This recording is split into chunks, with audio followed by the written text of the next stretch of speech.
Hello everyone. So PEB space पे आज हम डिस्कशन करेंगे चार कंपनीज के ऊपर। चारों मेन कंपनीज है Interarch building solutions, Epack prefab, Pennar industries और एमएनबी इंजीनियरिंग। इन चारों के Q1 के नंबर्स कैसे रहे, मैनेजमेंट ने कॉन कॉल में क्या कमेंट्री दी है एंड चारों में कैसी डील अपॉर्चुनिटी लगती है, ये डिस्कस करेंगे इन चारों स्टॉक्स के ऊपर। तो स्टार्ट करते हैं सबसे पहले पेनार इंडस्ट्रीज के साथ में। इनके Q1 के नंबर्स अगर हम देखें तो ऑलमोस्ट 4% के आसपास की ग्रोथ है कंपनी के टॉप लाइन में, यानी टॉप लाइन ग्रोथ काफी वीक या बिलो एवरेज रही है। इबिड्डा में ग्रोथ अच्छी है 13% के अराउंड। इसका मतलब क्या है कि मार्जिन कंपनी के इंप्रूव हुए, मार्जिन एक्सपेंशन हुआ है क्योंकि टॉप लाइन की ग्रोथ है 4% और इबिड्डा आपका ग्रो किया है 13% से। एंड पैट में ग्रोथ है 16% की, यानी ऑपरेटिंग लेवरेज भी कंपनी को ठीक ठाक मिला है। FY26 में भी आप देखोगे तो सेम स्टोरी थी, टॉप लाइन ग्रोथ इतनी अच्छी नहीं थी 12% के अराउंड, बट इबिड्डा का ग्रोथ टॉप लाइन ग्रोथ से भी अच्छा था 15-16%, यानी मार्जिन एक्सपेंशन कंपनी का FY26 में भी हुआ था और Q1 के अंदर भी हमको सेम स्टोरी प्ले आउट होती हुई दिख रही है। तो चल क्या रहा है बेसिकली इस कंपनी के अंदर, तो जैसे इनका आप रेवेन्यू मिक्स देखोगे, एक तो है डाइवर्सिफाइड इंजीनियरिंग, दूसरा है कस्टमाइज्ड इंजीनियरिंग। अब FY26 में ये जो डाइवर्सिफाइड इंजीनियरिंग है ये कंपनी के टोटल रेवेन्यू का 50% था, 50% रेवेन्यू इससे आता था।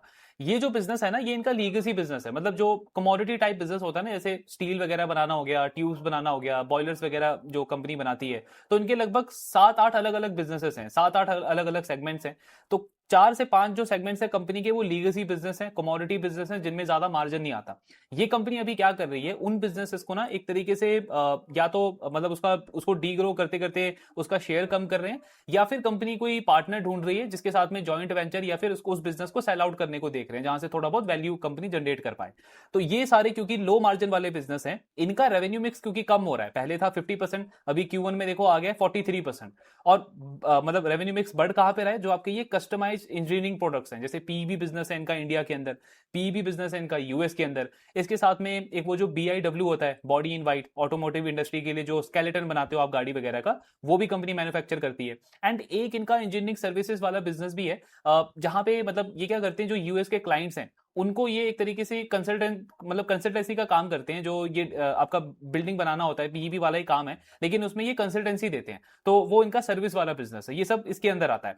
इसमें हाई मार्जिन है, मार्जिन इसमें अच्छे हैं, इस वाले बिजनेस में मार्जिन कम है। तो जैसे जैसे इसका मिक्स बढ़ रहा है, जैसे अभी ये 57% हो गया, उसकी वजह से कंपनी का PBT margin, EBITDA margin overall company के इंप्रूव हो रहे हैं। तो ये है ओवरऑल नंबर्स पेनार इंडस्ट्री के। मतलब अगर मैं टॉप लाइन ग्रोथ से देखूंगा तो मुझे इतना अच्छा नहीं दिखेगा, पीएनएल बेसिकली इतना अच्छा पैरामीटर नहीं है इस कंपनी को अभी जज करने के लिए। आपको थोड़ा सा सेगमेंट वाइज परफॉर्मेंस कंपनी का देखना पड़ेगा कि किस डायरेक्शन में बिजनेस अभी जा रहा है। कॉन कॉल में मैनेजमेंट का गाइडेंस जो है टॉप लाइन ग्रोथ का वो डबल डिजिट का है, यानी कि आने वाले क्वार्टर्स के अंदर 10-11% के आसपास का ग्रोथ ये टारगेट कर रहे हैं FY27 में।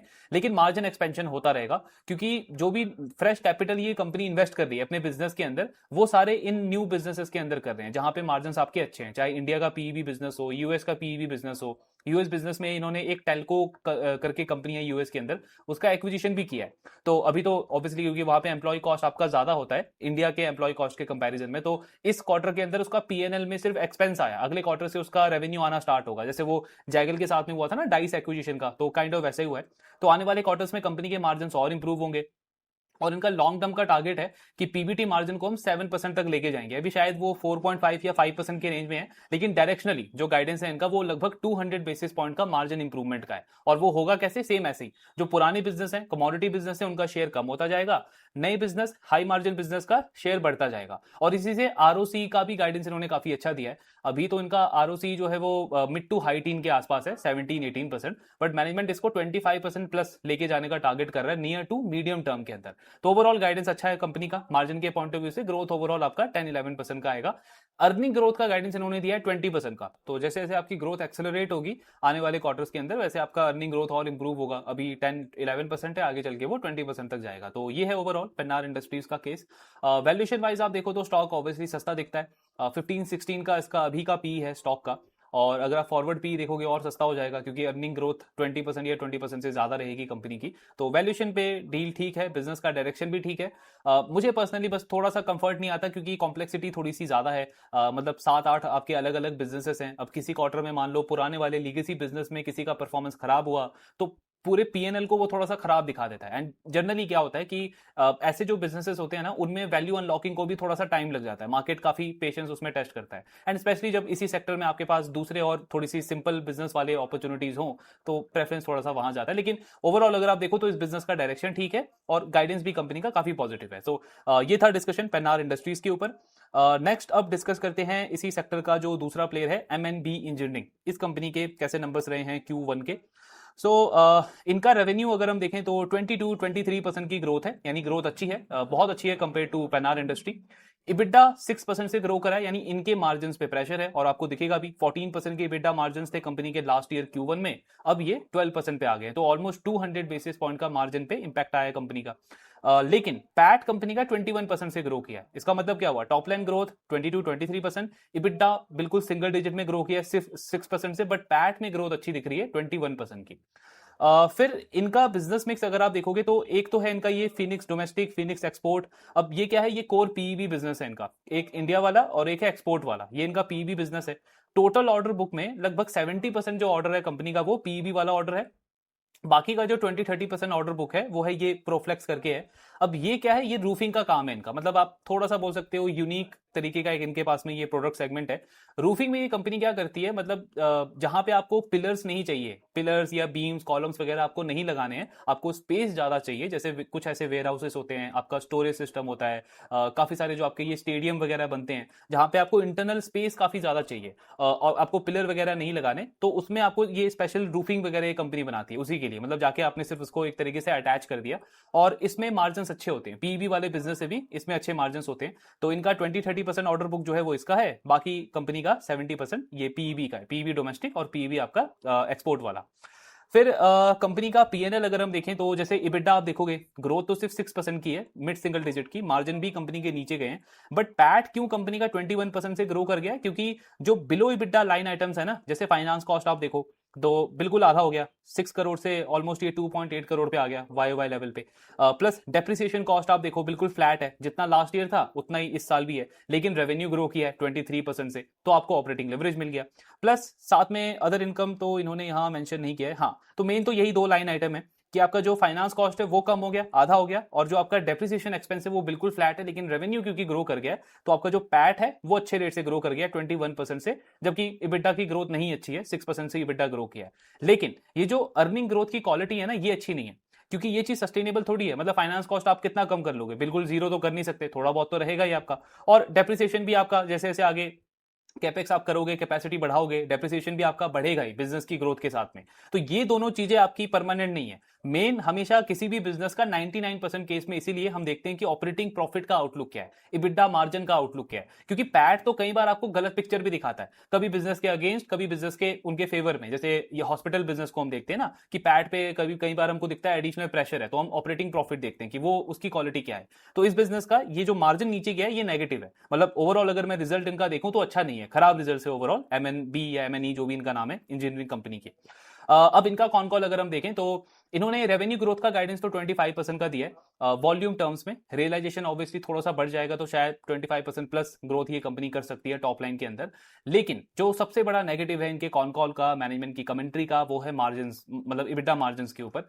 तो इन्होंने कोई गाइडेंस नहीं दिया, कोई क्लैरिटी, कोई आउटलुक नहीं दिया अपने इबिड्डा मार्जिन का। और ये चारों कंपनीज अगर आप देखोगे, एक तो होता है कि चलो इंडस्ट्री में ही कुछ ऐसी अनसर्टेनिटी है, हर एक प्लेयर थोड़ा सा कॉशियस है, क्लैरिटी नहीं है, तो ठीक है हर एक प्लेयर अभी मार्जिन के बारे में ज्यादा बात नहीं कर रहा, लेकिन बाकी तीनों प्लेयर्स ने बिल्कुल क्लियर गाइडेंस दिया है मार्जिन का, कि मार्जिन कितना रहेगा, मार्जिन का क्या आउटलुक है, अगर गिरा है तो क्यों गिरा है। इन्होंने इसके ऊपर कोई क्लैरिटी नहीं दिया, गाइडेंस भी नहीं दिया, और क्या ट्रेजेक्टरी रहेगा ये सब कुछ बताया नहीं है इन्होंने, तो ये सबसे बड़ा नेगेटिव है। और एक और चीज इसमें अगर आप देखो इनके ये सप्लाई वाली साइड पे, तो ये कंपनी जो अपना रॉ मटेरियल स्टील वगैरह जो ये प्रोक्योर करते हैं, इनका 80-83% जो डिपेंडेंसी है वो सिर्फ टॉप 5 सप्लायर्स के ऊपर है। इसमें सबसे बड़ा रिस्क क्या है कि कल को चल के, क्योंकि आप सिर्फ 5 सप्लायर से अपना 80 to 83% रॉ मटेरियल प्रोक्योर करते हो, तो कोई भी अगर प्राइस हाइक करता है तो आपके पास में ऑप्शन नहीं है, आप अपना सप्लाई शिफ्ट नहीं कर सकते किसी दूसरे सप्लायर्स के पास में, आपको उनके ऊपर ही आपकी काफी ज्यादा डिपेंडेंसी है।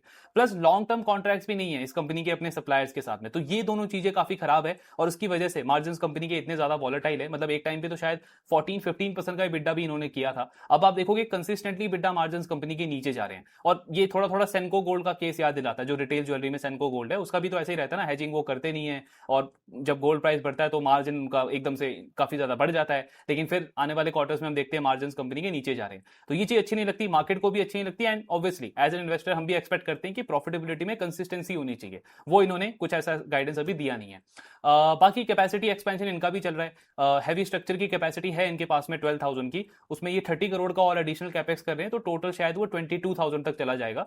प्लस जो पीईबी की कैपेसिटी है उसको भी कंपनी एक्सपैंड कर रही है, लेकिन अभी जो एग्जिस्टिंग फैसिलिटी है उसी में यूटिलाइजेशन बढ़ाने का ठीक ठाक स्कोप है, तो ऐसा नहीं है कि यूटिलाइजेशन बहुत हाई और अभी इनको इमीडिएटली कोई कैपेक्स करना पड़ेगा, स्कोप है कंपनी के पास में, वहां से ग्रो कर सकते हैं। तो टॉप लाइन ग्रोथ का आउटलुक तो है, लेकिन प्रॉफिटेबिलिटी मार्जिन का आउटलुक बहुत ही खराब है, मतलब कोई गाइडेंस इन्होंने दिया नहीं है, वही एक नेगेटिव लगता है इस बिजनेस के साथ में। स्टॉक इसका भी आप देखोगे तो वैल्यूएशन वाइज सस्ता है, 16-17 का पी है, लेकिन ये सारी जो चीजें है ना, मतलब प्रॉफिटेबिलिटी पे क्लैरिटी नहीं देना, जबकि बाकी प्लेयर्स उस पर बिल्कुल क्लियर कट बात कर रहे हैं, तो वो मतलब कंफर्टेबल नहीं देता, मतलब कंफर्ट नहीं देता इस स्टॉक के साथ में। तो ये था डिस्कशन एमएनबी इंजीनियरिंग के ऊपर। नेक्स्ट अब डिस्कस करते हैं ईपैक प्रीफैब पे कि इस कंपनी के कैसे नंबर्स रहे हैं Q1 के। इनका अगर हम Q1 का परफॉर्मेंस देखें तो रेवेन्यू कंपनी का 24% से ग्रो किया है YOY। अब इन्होंने जो गाइडेंस दिया था Q1 में वो 30% का दिया था, मतलब पूरे साल का गाइडेंस था इनका 30% का, तो किया है इन्होंने 24%, यानी कि एक तरीके से गाइडेंस आपने मिस किया, वो भी ठीक ठाक मार्जिन से गाइडेंस मिस हुआ है। फिर इबिड्डा भी कंपनी का अगर आप देखो मार्जिन पे प्रेशर है, तो 10.5% का इबिड्डा मार्जिन था लास्ट ईयर, अभी ये हो चुका है 9.4%, यानी 100 बेसिस पॉइंट से मार्जिन आपके इंपैक्ट हुए हैं। और इसकी वजह से पैट में भी ग्रोथ अच्छी नहीं रही है, हार्डली 13-14% का ग्रोथ है कंपनी के पैट में, और पैट मार्जिन भी 5.4 से 5% पे आ गया। ऑर्डर बुक कंपनी का ओवरऑल बहुत अच्छे रेट से ग्रो किया है, 40% YOY। प्लस अगर आप ऑर्डर इनफ्लो देखोगे, यानी फ्रेश ऑर्डर कितना आया इस पर्टिकुलर क्वार्टर में वर्सेस लास्ट ईयर के Q1 में, तो उसमें भी 146% की ग्रोथ है। लास्ट ईयर Q1 में लगभग 234-235 करोड़ का ऑर्डर था, इस बार Q1 में कंपनी को 578 करोड़ का ऑर्डर आया, डबल से भी ज्यादा। तो ऑर्डर इनफ्लो का रेट भी काफी अच्छा है, और ओवरऑल ऑर्डर बुक का ग्रोथ भी अगर आप देखो वो भी काफी अच्छा है, वो भी 40% से ग्रो किया है। सो ये है नंबर्स ओवरऑल ईपैक प्रीफैब के। मतलब अगर मैं ग्रोथ के पॉइंट से देखूं तो गाइडेंस इन्होंने मिस किया, ये है पहला नेगेटिव। दूसरा, मार्जिन पे प्रेशर है, मार्जिन अच्छे नहीं है, प्रॉफिटेबिलिटी कंपनी की वीक रही है Q1 के अंदर, ये दो नेगेटिव है कंपनी के रिजल्ट्स के अंदर। ऑर्डर बुक का ग्रोथ वगैरह काफी अच्छा आया कंपनी का। अभी कॉन कॉल में सबसे पहले इन्होंने तो गाइडेंस अपना मेंटेन रखा है, जो 30% का पूरे साल का इन्होंने गाइडेंस दिया था, वो सेम गाइडेंस कंपनी ने मेंटेन करा है, यानी कि आने वाले जो 3 क्वार्टर्स है Q2, Q3, Q4, इसमें ऑन एन एवरेज इनको 31% से ग्रो करना पड़ेगा, तो पूरे साल का गाइडेंस इनका अचीव हो जाएगा। 1980 से 2000 करोड़ का रेंज बनता है फुल ईयर रेवेन्यू का, उसको लेकर के मैनेजमेंट कॉन्फिडेंट है। जो इबिड्डा कंपनी का इस क्वार्टर में खराब हुआ है, लगभग 100 बेसिस पॉइंट का इंपैक्ट आया है, तो वो क्यों आया है? क्योंकि जो स्टील के प्राइसेस बढ़ गए हैं उसकी वजह से। अभी इनका जो मॉडल है या इन कंपनीज का जो मॉडल होता है ना, ये जैसे हम विंटेज कॉफी को डिस्कस करते हैं या मनोरमा इंडस्ट्रीज को डिस्कस करते हैं कि है तो B2B बिजनेस, लेकिन कॉस्ट प्लस मॉडल नहीं है, यानी कि जो प्राइसेस बढ़ते हैं रॉ मटेरियल के वो ये पास ऑन नहीं करते। ऐसा क्यों होता है? क्योंकि इनमें जो रॉ मटेरियल प्रोक्योरमेंट का जो टाइम होता है और ऑर्डर एग्जीक्यूशन का जो टाइम होता है उसमें बहुत बड़ा गैप होता है, तो वहां पे आपके जो कॉन्ट्रैक्ट्स होते हैं क्लाइंट्स के साथ में वो फिक्स्ड बेसिस पे होते हैं, आप प्राइस पास ऑन नहीं कर पाते। इस क्वार्टर में मार्जिन पे क्यों प्रेशर आया है? क्योंकि ये जो Q1 में इन्होंने ऑर्डर्स एग्जीक्यूट करे हैं, इसका प्रोक्योरमेंट इन्होंने Q4 में कर लिया था, तो आपका कॉस्ट बढ़ गया, लेकिन क्योंकि फिक्स कॉन्ट्रैक्ट था, आपने प्राइस पास ऑन नहीं किया, तो आपके मार्जिन पे इंपैक्ट आया। अब गाइडेंस इन्होंने क्या दिया है? सो मैनेजमेंट का बोलना है Q2 ऑनवर्ड सी, यानी ये वाला जो क्वार्टर चल रहा है, इसी क्वार्टर से हमारे EBITDA मार्जिन वापस से नॉर्मल लेवल पे आ जाएंगे, जो 10.5 और 11.5 के बीच में रहता है, सेम EBITDA मार्जिन हम इस क्वार्टर से अपना बना लेंगे। कैसे होगा? क्योंकि दोनों तीनों चीजें हो जाएगी कंपनी के फेवर में। पहला तो जो कंपनी के पास में वो पुराने ऑर्डर्स थे, जिसका मतलब जो पुराने वाले रॉ मटेरियल प्राइसेस पे थे, स्टील प्राइसेस पे थे, वो इनका एग्जीक्यूट हो चुका है, तो वो अब आने वाले क्वार्टर्स में इनके रियलाइजेशन को इंपैक्ट नहीं करेगा। दूसरा, ये कंपनी क्योंकि हर वीकली बेसिस पे फ्रेश प्रोक्योरमेंट करते हैं, फ्रेश स्टील वगैरह परचेज करते हैं अपने सप्लायर से, तो आपका जो अगर मान लो इस वीक में या नेक्स्ट वीक में अगर प्राइसेस चेंज होते भी हैं तो ओवरऑल वो एवरेज हो जाता है। और तीसरा, जो नए कॉन्ट्रैक्ट्स ये कर रहे हैं अपने क्लाइंट के साथ में, जो नया ऑर्डर ये ले रहे हैं, वो करंट रेट के ऊपर ले रहे हैं कि आज मार्केट में स्टील का क्या प्राइस चल रहा है। तो ये तीनों चीजों की वजह से कंपनी के EBITDA मार्जिन वापस से पुराने वाले लेवल पे आ जाएंगे, 10.5 से 11.5। ये इंटरआर्क ने भी बोला था लास्ट ईयर अपने कॉन कॉल के अंदर कि हमारे बिजनेस में क्या होता है कि एक आध क्वार्टर में क्या होता है कि जो प्राइस पास ऑन है या रियलाइजेशन का इंपैक्ट है वो थोड़ा सा डिले हो जाता है। तो एक या दो क्वार्टर में ऐसा लगता है कि मार्जिन इंपैक्ट हुआ है, बट फुल ईयर बेसिस पे आप देखोगे तो मार्जिन हमारे सेम रहते हैं। तो वही इनका गाइडेंस है, Q2 ऑनवर्ड्स वापस से 10.5 से 11.5 का EBITDA का मार्जिन कंपनी का आ जाएगा। फिर कैपेसिटी जो कंपनी अपनी बढ़ा रही थी, एक्सपेंशन जो कर रहे थे सैंडविच इंसुलेटेड पैनल का, तो वो वाली कैपेसिटी कंपनी की Q2 में आ जाएगी। और एक जो पीईबी की कैपेसिटी है वो इनका Q3 तक आएगा, यानी पूरा का पूरा नया कैपेक्स कंपनी का इसी फाइनेंशियल ईयर के अंदर कमर्शियलाइज हो जाएगा। और इसके बाद जो इनका टोटल रेवेन्यू पोटेंशियल बनता है ना, वो 2700 से 2900 करोड़ का बनता है। अभी इनका FY26 का अगर आप रेवेन्यू देखोगे तो क्लोज टू 1600 करोड़ था, यानी नई कैपेसिटी के बाद में आपका रेवेन्यू पोटेंशियल ऑलमोस्ट 70 से 80% बढ़ गया, 27 से 2900 करोड़ हो गया। लेकिन ये कब तक कंपनी मतलब पूरा इसको यूटिलाइज कर पाएगी, तो इन्होंने टाइमलाइन दिया है बाय FY29। जैसे एक तो इन्होंने पूरा ग्रोथ आउटलुक बताया इंडस्ट्री का कि अगर आप सिर्फ स्टील प्रोडक्शन, स्टील कंजम्पशन देखो इंडिया का, वो नेक्स्ट 3-4 ईयर्स में एक्सपेक्टेड है मिड टू हाई टीन के रेट से ग्रो करेगा, 15% से 17-18% के रेट से ग्रो करेगा। अब उसमें जो पीईबी का कंजम्पशन है स्टील का, वो 12-19% रहता है। तो अगर आप इंडस्ट्री का ग्रोथ देखो वो 20% है। हम क्योंकि छोटे प्लेयर हैं, मार्केट शेयर भी गेन कर रहे हैं, तो अगर आप टैम पकड़ के चलो ना, टोटल एड्रेसेबल मार्केट या ग्रोथ अपॉर्चुनिटी जो ईपैक प्रीफैब के पास में है नेक्स्ट 3-4 ईयर्स के लिए, वो मैनेजमेंट का कहना है कि 20 से 35% तक का है ईपैक प्रीफैब के पास में। बट इसका मतलब ये नहीं है कि ये कंपनी उस रेट से ग्रो करेगी, क्योंकि इस बिजनेस में मतलब बहुत ज्यादा कॉम्प्लेक्सिटी होती है।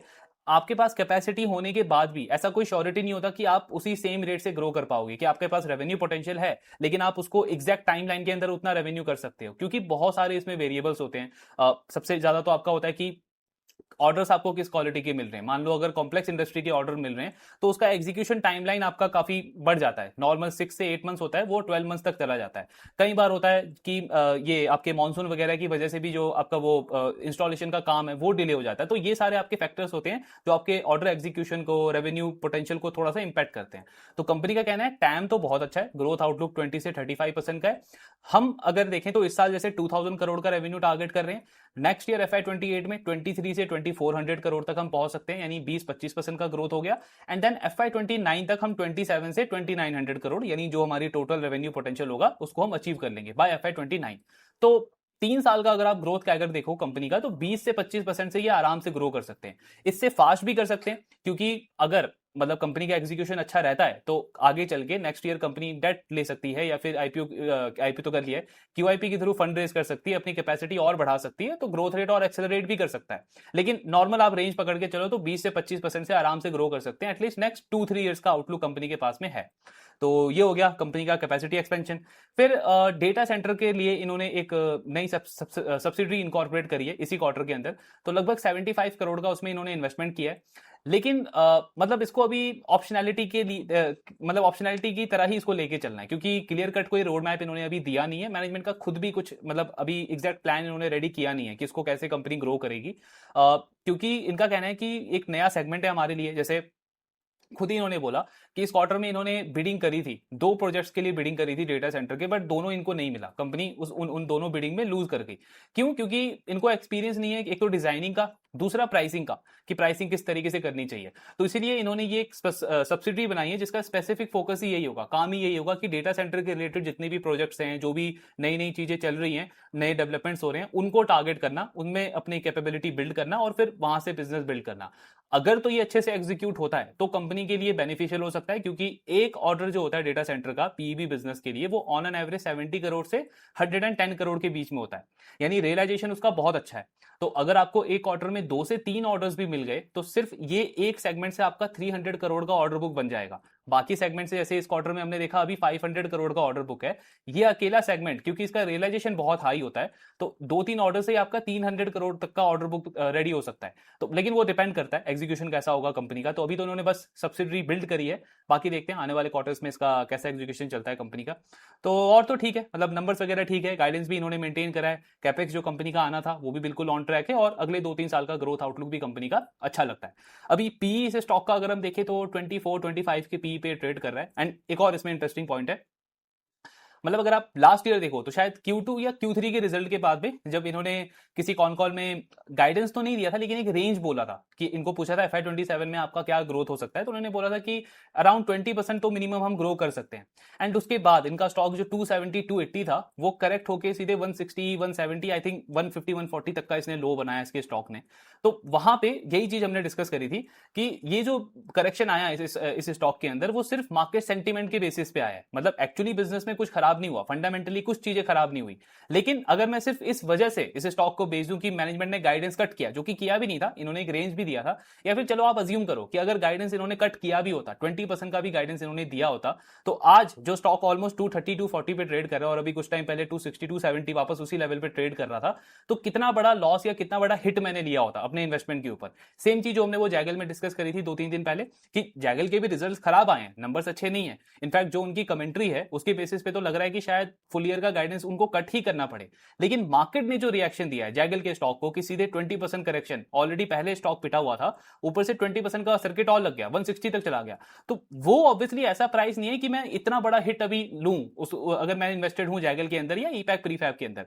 इसका मतलब ये नहीं है कि बिजनेस बहुत अच्छा कर रहा है, बिजनेस खराब कर रहा है, लेकिन मेरे को कॉमन सेंस भी लगाना है। मतलब ऐसा कोई रूल बुक नहीं है कि अगर मैनेजमेंट गाइडेंस कट करे या गाइडेंस अगर चेंज करे तो चाहे कितना भी बड़ा कॉस्ट मेरे को बेयर करना पड़े अपने पोर्टफोलियो पे, मेरे को वो हिट लेना ही है। वहां पे थोड़ा सा हमको प्रैक्टिकली भी सोचना है कि आज उसका प्राइस क्या है। अगर फॉरवर्ड अर्निंग पे जैसे ईपैक प्रीफैब तब हार्डली 14-15 पे ट्रेड कर रहा था, सेम जैगल को भी आप देखो वो भी फॉरवर्ड अर्निंग पे 14-15 का पी था उसका जब वो करेक्शन हुआ था। तो कोई सेंस नहीं बनता कि मैं इतना बड़ा हिट बेयर करूं अपने पोर्टफोलियो के ऊपर, जबकि मुझे पता है कि बिजनेस में ऐसा कुछ बहुत खराब नहीं हुआ। मतलब बिजनेस बंद थोड़ी हो रहा है। हाँ, ये होता कि कल को चल के मान लो कोई फ्रॉड वगैरह का केस निकला या कुछ बहुत ही खराब हुआ है कि बिजनेस बिल्कुल ही डीरेल हो रहा है, अगला 2-3 साल कहां जाएगा कुछ पता नहीं, उस केस में मैं वो पैनिक कर सकता हूं। लेकिन यहां पे तो सिंपली मुझे समझ आ रहा है ना कि मार्केट ने एक एक्सट्रीम रिएक्शन दिया है, तो मैं क्यों उसमें जंप करूं और मैं क्यों मतलब अननेसेसरी का पैनिक करूं।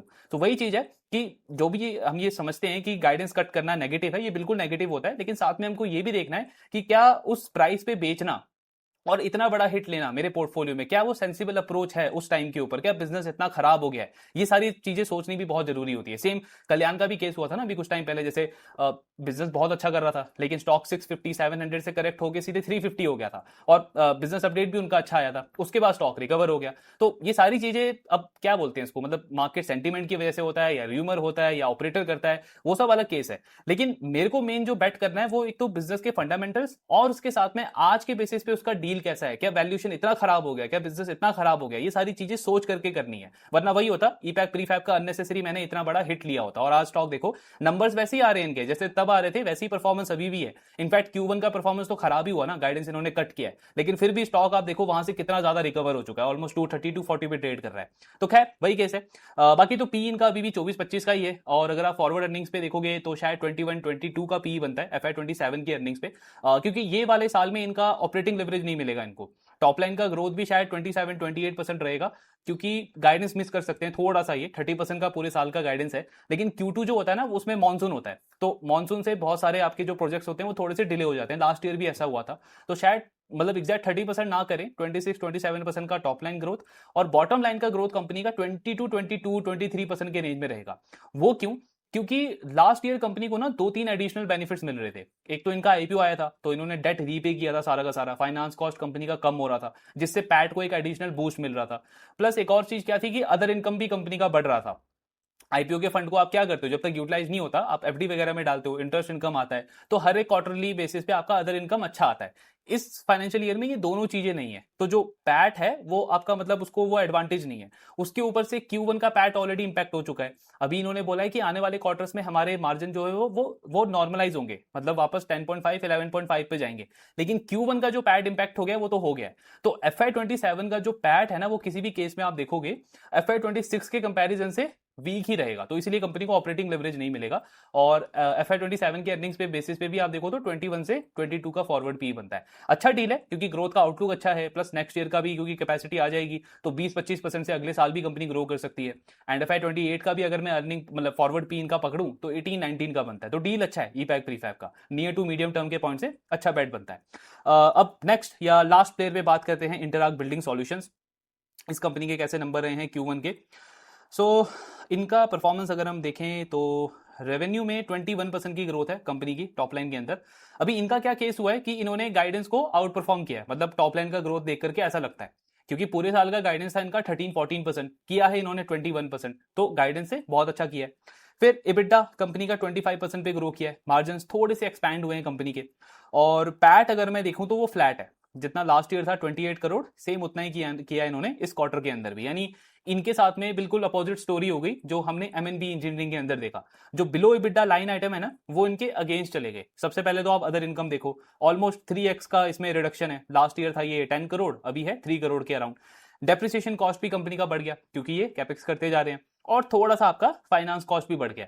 तो ऑपरेशनल लेवल पे तो आपने अच्छा किया, ऑपरेटिंग पैट तो आपका अच्छे रेट से ग्रो हुआ है, लेकिन बिलो EBITDA लाइन आइटम्स क्योंकि आपके अगेंस्ट चली गई, इसकी वजह से पैट आपका फ्लैट है वाई लेवल पे। बट नंबर्स अच्छे हैं, टॉप लाइन ग्रोथ भी अच्छी है और मार्जिन भी थोड़े बहुत एक्सपैंड ही हुए हैं कंपनी के।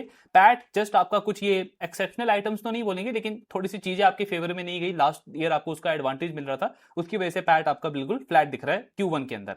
तो ये है नंबर्स ओवरऑल इंटरआर्क के। अभी सबसे पहला पॉइंट, जो ये 21% का ग्रोथ इन्होंने Q1 में किया है, ये सस्टेनेबल नहीं है पूरे साल के लिए। तो क्योंकि इन्होंने गाइडेंस तो अपना वही सेम रखा है, 13 से 14% का ग्रोथ, बहुत ही एवरेज काइंड ऑफ गाइडेंस इन्होंने दिया था FY27 का, और इस कॉन कॉल के बाद में भी मैनेजमेंट ने वही गाइडेंस अपना मेंटेन रखा है।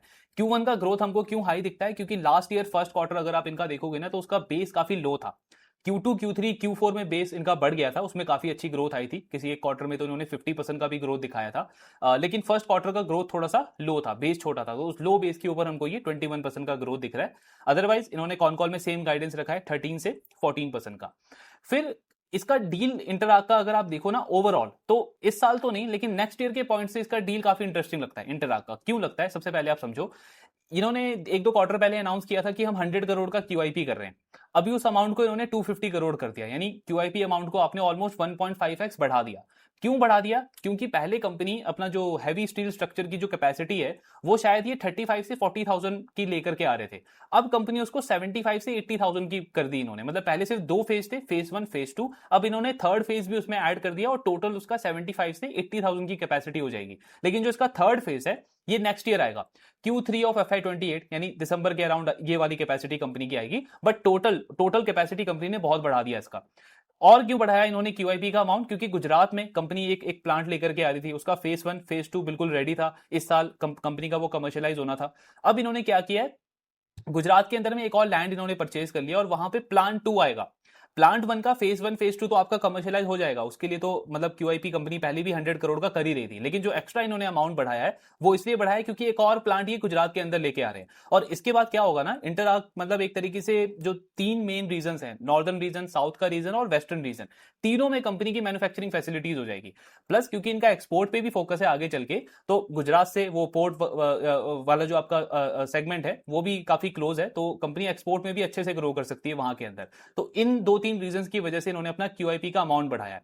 एक और चीज ये कंपनी कर रही है, इन्होंने एक कनाडा या अमेरिका की कंपनी के साथ में जॉइंट वेंचर किया है। सो वहां पे नॉर्थ अमेरिका में ना कुछ स्पेशल टाइप के स्टील वगैरह होते हैं, सेम ये PEB बिजनेस होता है, लेकिन उसकी डिजाइनिंग, मैन्युफैक्चरिंग वो काफी यूनिक होती है, और इनका कहना है बहुत ही कम कंपनीज होती हैं जो ये बना पाती है। और यूएस में तो अगर कंपनीज हैं भी, लेकिन उनका कॉस्ट बहुत ज्यादा होता है, क्योंकि लेबर कॉस्ट यूएस के अंदर बहुत ज्यादा है। इंडिया में सबसे बड़ा एडवांटेज है आपका लेबर कॉस्ट के अंदर। तो कंपनी ने ये स्ट्रेटेजिक जॉइंट वेंचर किया उस कंपनी के साथ में। अब इसका अगर आप रेवेन्यू पोटेंशियल देखोगे ओवरऑल, तो वो इतना इंटरेस्टिंग नहीं है। जैसे इनका कहना है कि नेक्स्ट ईयर से ये स्टार्ट होगा, ये जॉइंट वेंचर एक्सपोर्ट करना कंपनी स्टार्ट करेगी उस कंपनी के साथ में मिलके। तो फेज 1 में तो उसका 75 से 80 करोड़ का रेवेन्यू बनेगा। जो फुल यूटिलाइजेशन होगा वो शायद FY29 के अंदर होगा, यानी नेक्स्ट टू नेक्स्ट ईयर, तब उसका रेवेन्यू बनेगा 180 से 190 करोड़। यानी अगर आप आज इंटरआर्क का फुल ईयर का रेवेन्यू पकड़ो, तो उसका हार्डली 10% वो बनेगा 2 साल बाद। तो रेवेन्यू कंट्रीब्यूशन इतना ज्यादा नहीं है, लेकिन मार्जिन उसके बहुत अच्छे होंगे, क्योंकि उसका EBITDA मार्जिन बनेगा ऑलमोस्ट 20% का, उस जॉइंट वेंचर वाले बिजनेस का। और इंटरआर्क आज अपने जो बिजनेस ये करता है PEB वाला, उसमें इनका EBITDA मार्जिन आता है 9.5 या 10% के बीच में, मैक्सिमम 8 या 9% रहता है, 10% तो नहीं। तो यानी कि मार्जिन एक्सपेंशन का एक अच्छा ट्रिगर होगा कंपनी के लिए इस जॉइंट वेंचर वाले थीम के साथ में। तो अगर आप FY28 का आउटलुक देखोगे ना इंटरआर्क का, तो कंपनी का टॉप लाइन ग्रोथ भी एक्सेलरेट कर सकता है, क्योंकि ये जितना भी कैपेक्स ये कर रहे हैं, ये सब इस साल के H2 में आएगा, और एक तो आएगा नेक्स्ट ईयर के H2 के अंदर। तो ये सब जैसे जैसे यूटिलाइजेशन इसका बढ़ेगा FY28 में, कंपनी के ओवरऑल ग्रोथ को ही एक्सेलरेट करेगी, प्लस मार्जिन एक्सपेंशन का भी काफी अच्छा ट्रिगर है कंपनी के पास में। और इन्होंने नेक्स्ट ईयर का गाइडेंस भी बढ़ाया है, पहले कंपनी FY28 का 2500 करोड़ का रेवेन्यू टारगेट कर रही थी। इस कॉन कॉल में मैनेजमेंट ने 2700 करोड़ का गाइडेंस दिया है, यानी नेक्स्ट ईयर आपका ग्रोथ 25% प्लस होगा, टॉप लाइन का ग्रोथ, ऑपरेटिंग लेवरेज आपको मिलेगा क्योंकि ये सारे नए जो आपकी फैसिलिटीज आ रही है इनका यूटिलाइजेशन बढ़ेगा, ऑपरेटिंग लेवरेज मिलेगा। और तीसरा, कंपनी के मार्जिन इंप्रूवमेंट के ट्रिगर्स हैं। एक तो इनकी मैनेजमेंट बहुत कंजर्वेटिव है, जैसे हम वो अरमान को डिस्कस करते हैं ना माइक्रो फाइनेंस में, काइंड ऑफ वैसा ही इनका टोन रहता है, वैसा ही अप्रोच रहता है। क्योंकि आप क्लियरली देखो तो इनके बिजनेस में मार्जिन इंप्रूवमेंट के लीवर्स हैं।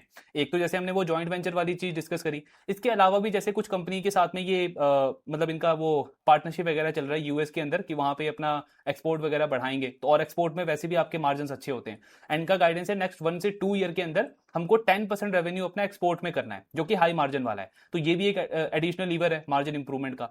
तीसरा, जो हैवी स्ट्रक्चर होता है ना, हैवी स्टील स्ट्रक्चर वाला जो बिजनेस है, उसके मार्जिन भी आपके अच्छे होते हैं क्योंकि जितनी भी आपकी मल्टी स्टोरी बिल्डिंग्स हैं, हाई राइज बिल्डिंग्स हैं, डेटा सेंटर वगैरह प्रोजेक्ट्स हो गए, उनमें आपके यही जाते हैं, हैवी स्टील स्ट्रक्चर जाता है। और क्योंकि इनकी कॉम्प्लेक्सिटी ज्यादा है, इनमें मार्जिन अच्छे होते हैं। तो ये 2-3 क्लियर लीवर्स हैं जिसकी वजह से इनके मार्जिन इंप्रूव होने चाहिए FY28 के अंदर। लेकिन मैनेजमेंट ने अभी गाइडेंस दिया नहीं है, इनका कहना है कि सेम रेंज पे हम रखने का ट्राई करेंगे, बट हाँ लीवर जरूर हैं जो जिससे मार्जिन कंपनी के इंप्रूव होने चाहिए नेक्स्ट ईयर के अंदर।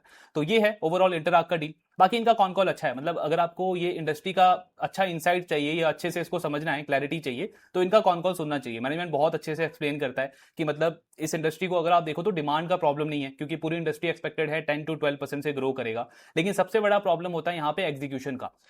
जैसे इन्होंने काफी एग्जाम्पल भी दिया कि आप अगर इस इंडस्ट्री में देखोगे ना तो हमेशा वही प्लेयर इंडस्ट्री से बाहर होते हैं या जिनका बिजनेस बंद होता है इस इंडस्ट्री में, जो एक तरीके से अपने एग्जीक्यूशन को मैनेज नहीं कर पाते। यानी आपने क्लाइंट को जो एक तरीके से टाइमलाइन दे दिया ऑर्डर डिलीवर करने का, उस टाइमलाइन पे आप डिलीवर ना कर पाओ, या फिर जो क्वालिटी आप दे रहे हो वो क्वालिटी बहुत ही खराब हो। क्यों? क्योंकि आपने अपनी कैपेसिटी से ज्यादा ऑर्डर्स ले लिए। तो डिमांड का प्रॉब्लम नहीं है, लेकिन क्योंकि आपको हमेशा मतलब ऑर्डर एग्जीक्यूशन भी मैनेज करना है, अपनी सेल्स टीम को भी लेके चलना है, प्लस आपका जो प्रोक्योरिंग वाला जो सिस्टम है, सप्लाई चेन, वो भी तैयार होना चाहिए। जो आपकी डिजाइनिंग टीम है वो भी बिल्कुल मतलब उसका भी काम हमेशा टाइम पे होना चाहिए। तो जो 3-4 चीजें आपको एक साथ मैनेज करनी पड़ती है, ये सबसे ज्यादा कॉम्प्लेक्स टास्क होता है इस पीईबी बिजनेस के अंदर। तो वही मैनेजमेंट बोल रही है कि अगर हम चाहें तो ग्रोथ तो बहुत फास्ट कर सकते हैं, लेकिन डिसिप्लिन मेंटेन करना सबसे ज्यादा क्रिटिकल होता है इस इंडस्ट्री में। और इनका अगर आप देखोगे भी मतलब एग्जीक्यूशन के पॉइंट से, तो इन तीनों चारों प्लेयर्स में सबसे एफिशिएंट प्लेयर लगता है इंटरआर्क, क्योंकि इनका जो रिपीट ऑर्डर भी है वो भी 70-73% है।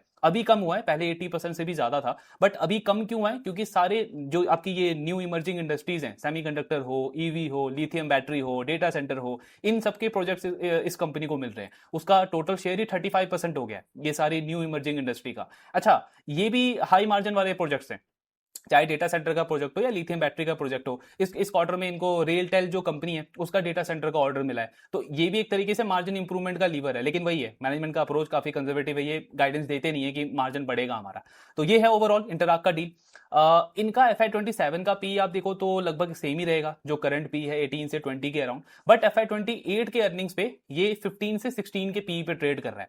यानी अगर मान लो मेरे को अगले 2 साल का बैट करना है, नियर टर्म में तो ग्रोथ ट्रिगर इतना अच्छा नहीं है। FY27 अगर बहुत अच्छा भी हुआ तो शायद कंपनी मिड टीन के आसपास ग्रो कर ले या हाई टीन के आसपास ग्रो कर ले, क्योंकि कैपेसिटी नहीं है कंपनी के पास में। वो सब आएगा अगले साल। तो अगले साल का ग्रोथ आउटलुक कंपनी का बहुत अच्छा है, प्लस अर्निंग ग्रोथ और भी अच्छी हो जाएगी 30% के अराउंड। सो अगर मैं FY28 के बेसिस पे देखूं ना, तो इसका फॉरवर्ड पी 16 से 15 के बीच में आता है। यानी वहां पे री रेटिंग का अच्छा चांस लगता है, क्योंकि मतलब इंडस्ट्री में एक तरीके से लिस्टेड स्पेस में तो मार्केट लीडर ही है, सबसे एफिशिएंट प्लेयर है, और जैसे ग्रोथ एक्सेलरेट करेगी तो पी रेटिंग का पूरा चांस है।